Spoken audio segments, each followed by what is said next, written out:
Dow's down 700 points. Wall Street sell-off intensifying. What's going on? Bitcoin under 100,000. All kinds of stuff going on. 50-year mortgages, portable mortgages, crypto mortgages, foreclosures jumping. It's time for a sit down. It's time for a little chat. We must have a chat, my friends. We need to have a little chat. And today, I normally don't do videos during the day because I'm busy. I have a lot to do. But I had to make the exception here. And the first red flag today, we're going to talk about several things, all these things that are being discussed so far in just the mortgage world here recently. Well, first of all, foreclosures, new foreclosure starts jumped 20%. That's not even the worst statistic to see there, but we'll go through that. Of course, 50-year mortgages, portable mortgages. There's a foreclosure article we're going to talk about.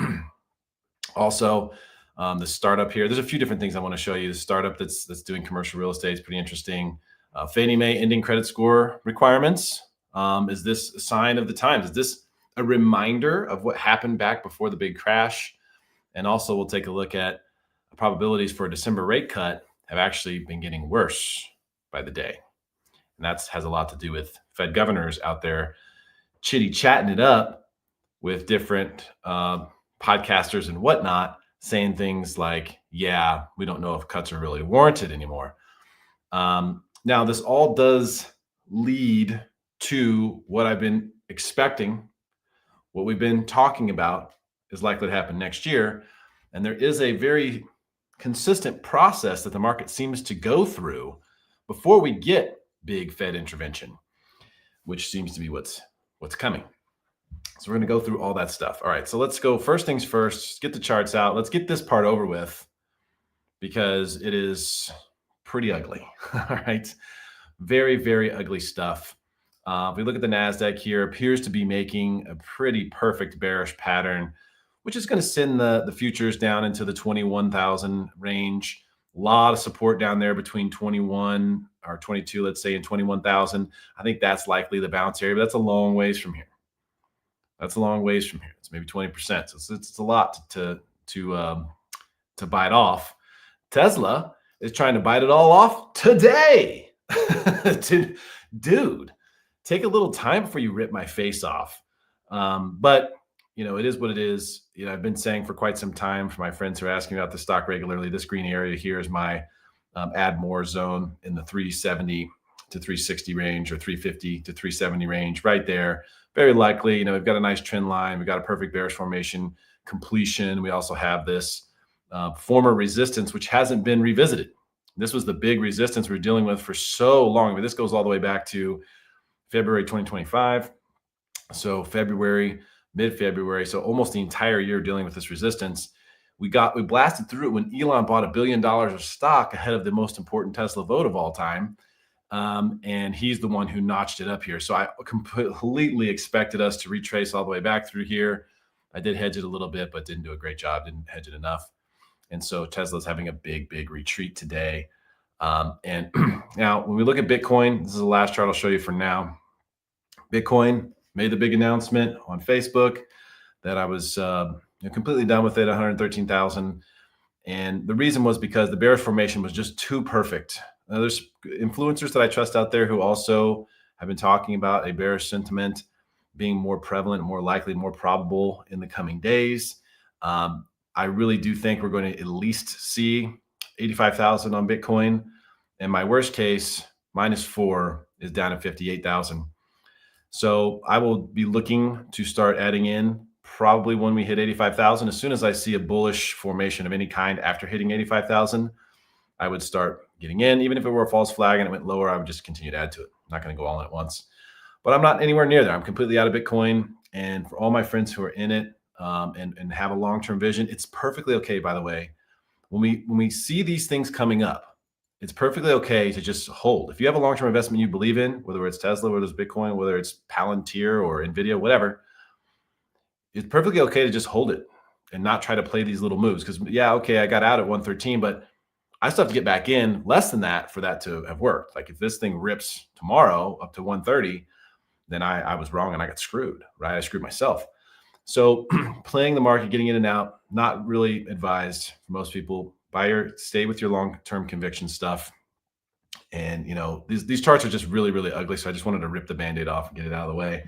If we look at what's happening with mortgage bonds, and this is where the concern really comes in for me, is the bond market today. It's like, okay, stock market sell off, normal, healthy, perfectly fine. It's part of the game. We're up a lot. We should be coming back. It's perfectly okay.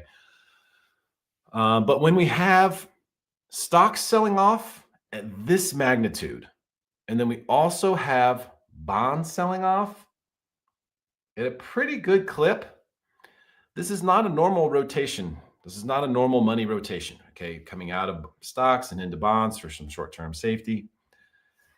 Money's leaving everywhere. Everything's red. So when that happens, it's a little more capitulation oriented to me, and it is a red flag. It doesn't mean that we're going to have a massive, massive pullback here for sure, but it is kind of what happens. This is the kind of symptoms that you see. We're trying to diagnose the market here. These are the kind of symptoms that we see before there's a big capitulation. Now, that capitulation that might be incoming is probably going to be the best buying opportunity that we're going to see for a number of years to come. So I am anxiously awaiting. But in the meantime, obviously not stoked about the fact that we lost 20 basis points in mortgage bonds today. But we're still, as long as we hold in this channel right here, I'm super happy. And even if we leave this channel and come touch some of those other areas I was telling you that it was very likely for us to touch down here, I'm okay. As long as this bullish formation stays intact, I'm Gucci. But let's hope that that's the case. Let's hope that that's the case, because the last thing we need is higher interest rates. Meanwhile, we have this here. Okay, foreclosure article. Let's look at that. Okay, so foreclosures jumped 20% in October. What's going on with this? What is happening? Well, some things that aren't going well in the market, mostly sort of the slowness in real estate and the fact that we haven't seen rates really drop much. Although they've come down, they have come down, but they haven't come down a ton. They haven't come down to where people feel excited about interest rates. And this causes sort of a stagnation for people who are sellers when it becomes more of a buyer's market, especially in tighter markets where you're not seeing a lot of appreciation. In those markets, we're going to see people get upside down. We're starting to see some short sales come back because you have cost of sale to add into it. If you bought a place for $300,000 and it's still worth $300,000 today, 2 years later, well, that sounds stable. It's still going to cost you 25 grand to sell it. So, if you don't have the money, you're upside down. Now you're doing a short sale. Now you're doing a foreclosure. And that's a lot of what we're seeing. We're not seeing big, declines in real estate values, but we are seeing sort of stagnation and appreciation that keeps people from moving about the cabin the way that they would like to be able to sell it or, refinance or get out of it, or, they're not having as many options. And so that is what's causing this. So foreclosure starts, all right, which is the 90-day late range, rose 6% for the month, and they're 20% higher than the year before. Foreclosures have been incredibly small, almost non-existent. So when we do see them start to pick their heads out a little bit, you're going to see these huge percentage numbers. They're not as scary as they sound, but they're not nothing either. Because completed foreclosures, the final phase, up 32% year over year.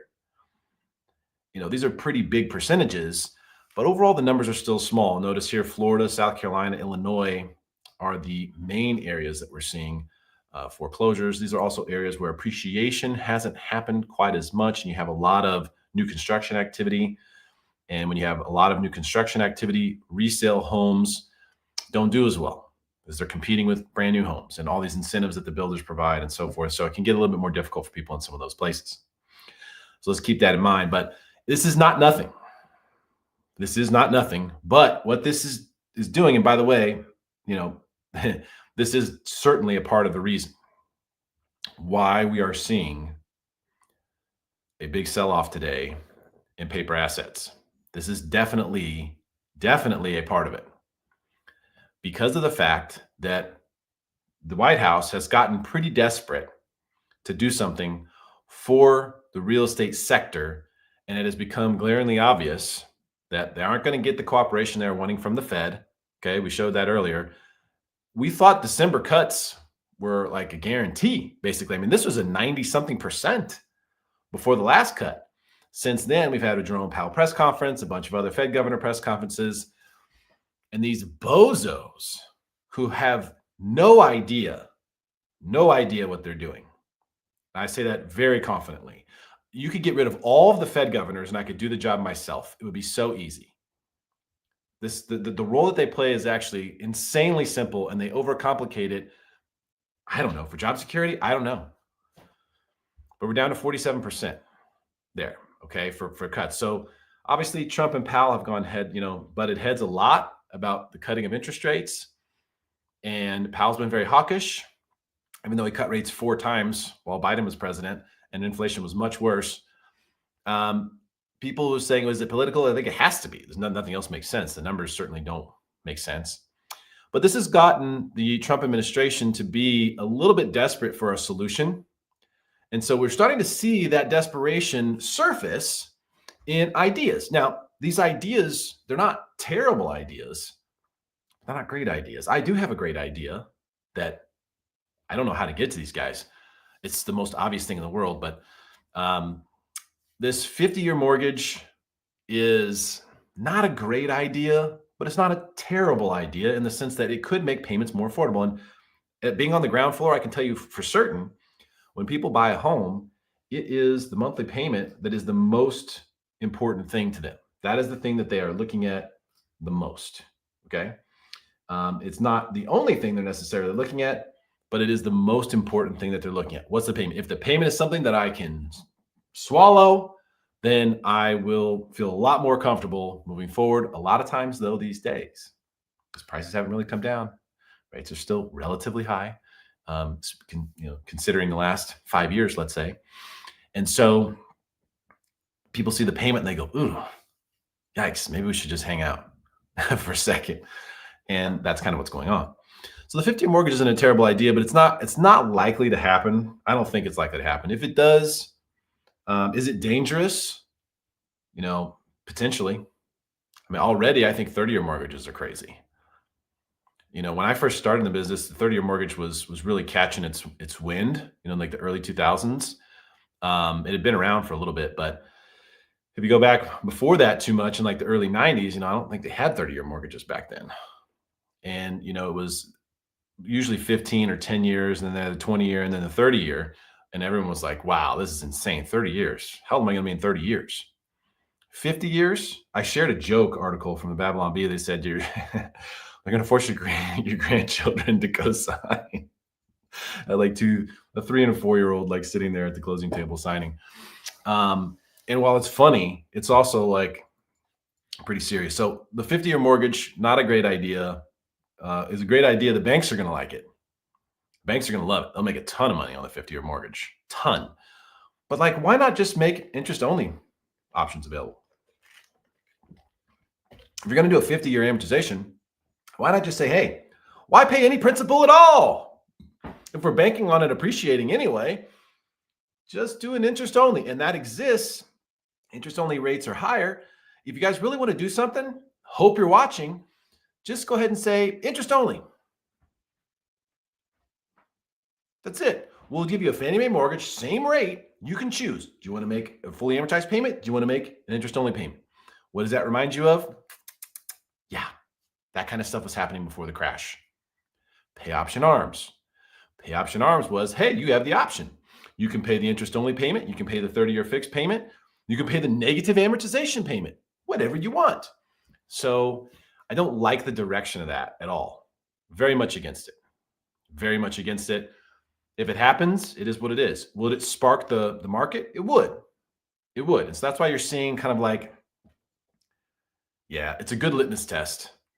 You'll see like the people who really care and who are in this for the right reasons and who really want to give people good advice, not liking this. People who are in it for transactions to make money, they're going to love this. They're going to be like, ooh, ooh. And they'll be posting on social media, ooh, this great thing's coming. It's great for them because it will create more transactions. It's not great for the end user. It's just not.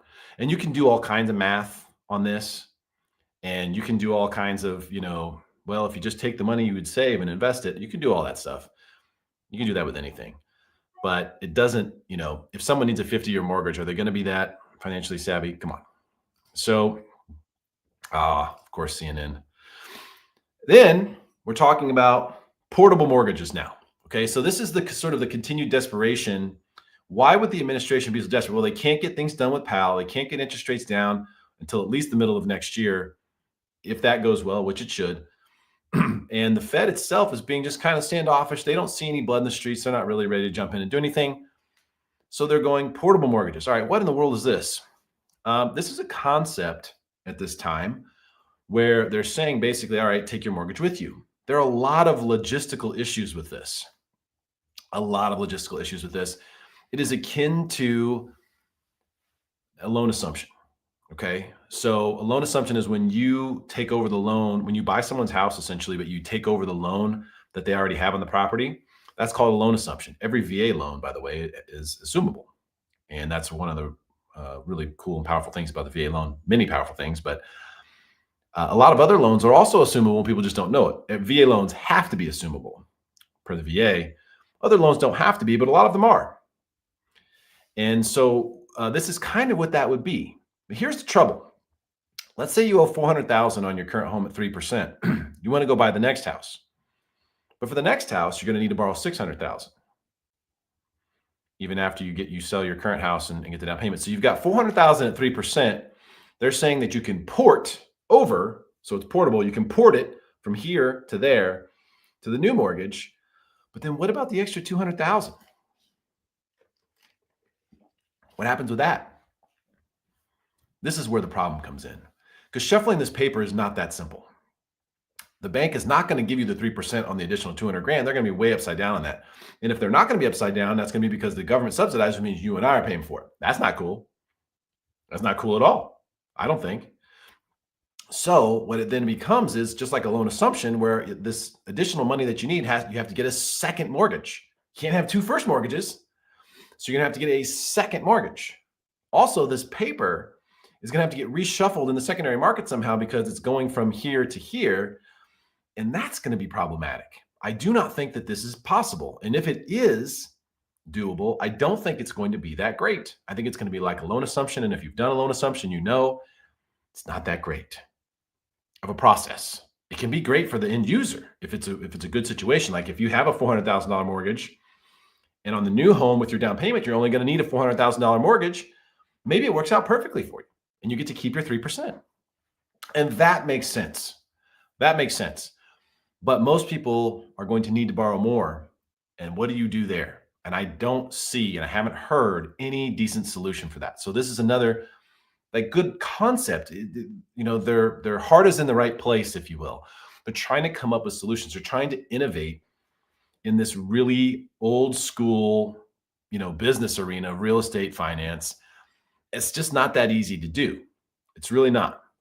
But all you would need to do, and I'm telling you right now, this does the trick.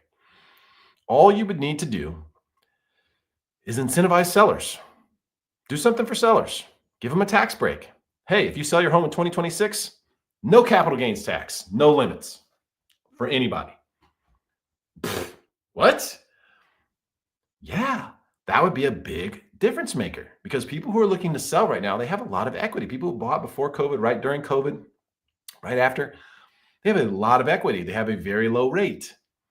That equity can become taxable in a lot of circumstances. And they have to take the higher rate, all the things, plus the move.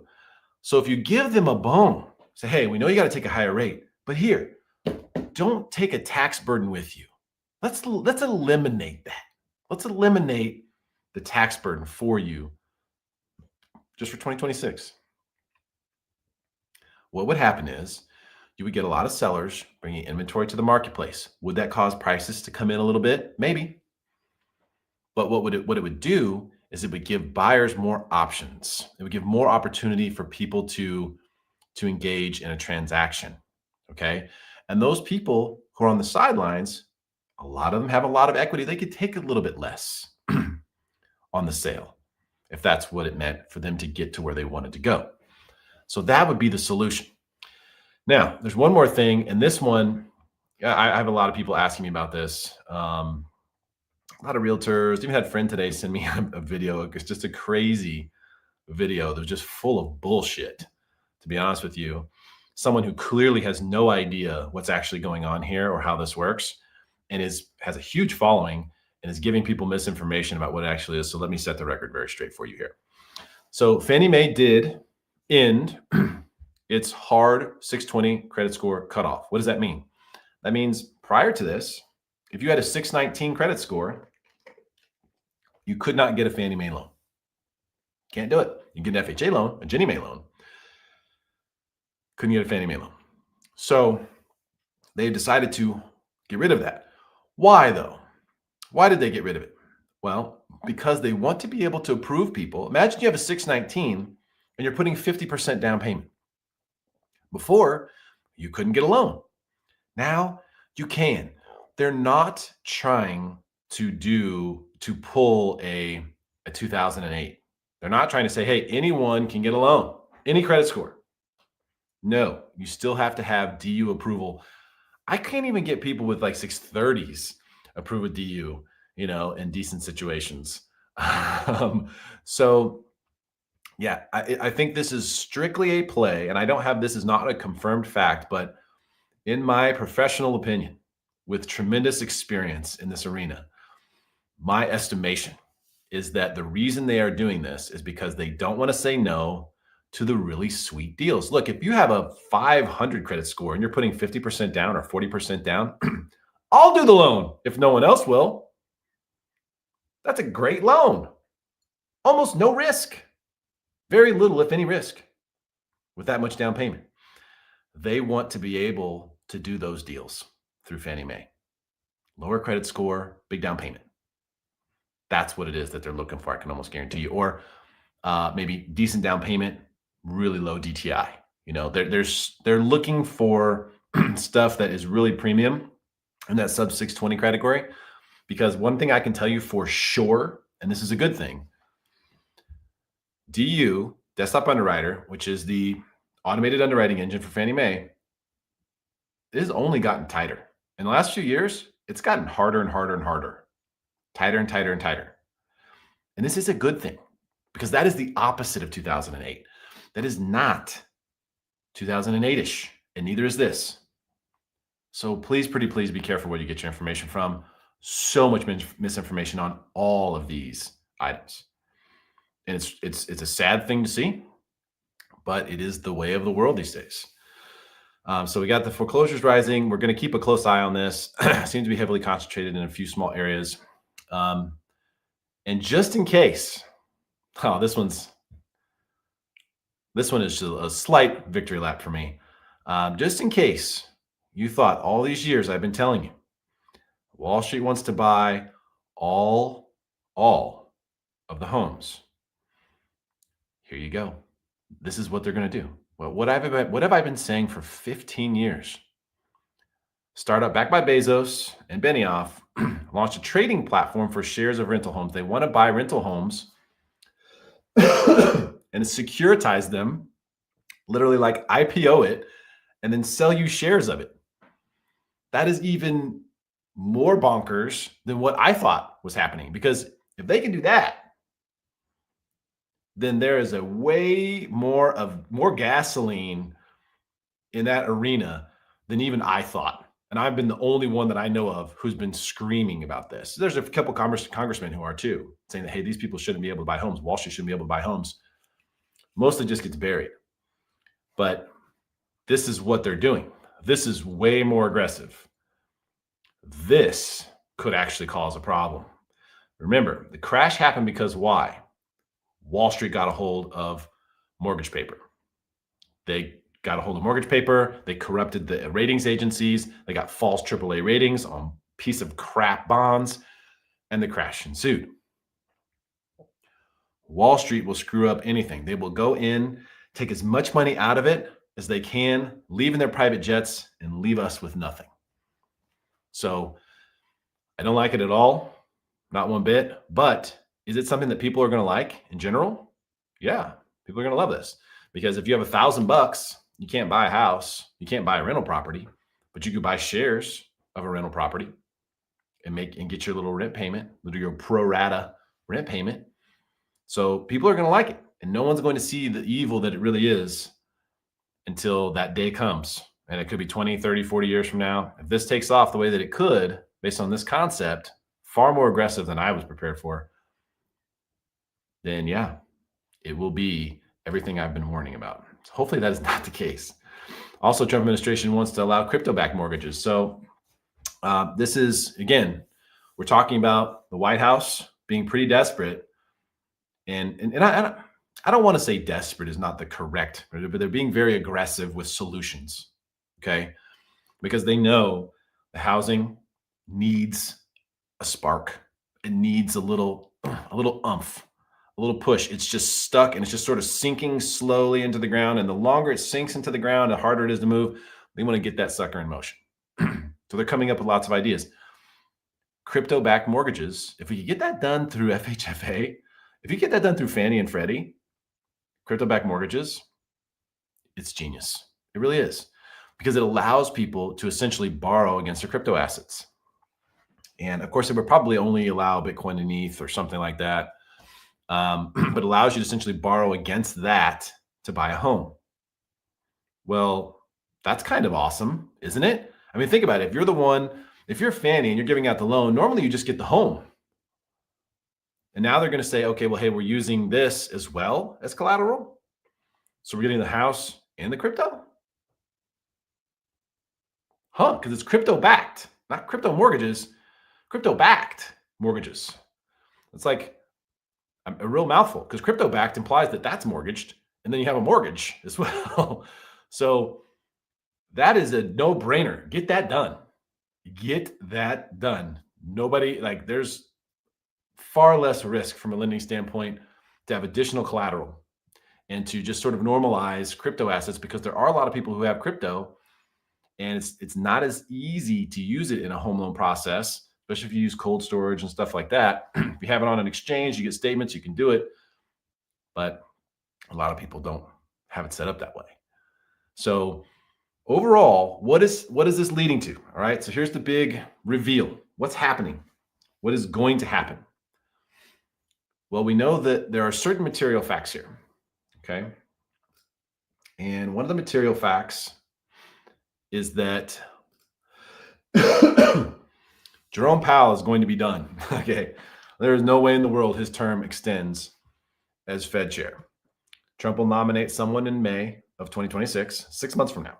So it's enough time for some serious pain to take place. And that's why I'm being very cautious about everything. 6 months from now, we get a new nomination for Fed chair. Then they have to go through the Senate approval process. Once they go through the Senate approval process, and they become officially on board, then I think we start to see some things happen. Now, that could be summer, late summer, early fall next year, maybe. It's hard to say, but you can be sure of one thing. Whoever gets put in there is definitely going to be pro rate cuts. How much can they manage to get out of that? We don't know, but my expectation is that we're going to see pretty significant cuts, maybe 1% to 2%. And I think I think that's enough. I don't think we need to take it all the way down to zero. Just get it mortgages to start with a 4 and watch this thing cook on its own. Give sellers some incentive, cut rates down into the 4s, and let this thing just happen the way it's supposed to. And the market will take care of the rest. You don't need to do anything else. That's enough. But it's very likely that what we're seeing today and the setup, all this red here in the stock market, all this we're down almost 600 points. This is the NASDAQ futures market right here. It's a big, giant black handle, which is red. We're seeing things, Bitcoin dropping below support now, just looking really bad. It's very likely that because before we see really big Fed intervention, there always has to be pain first. It has to be pain.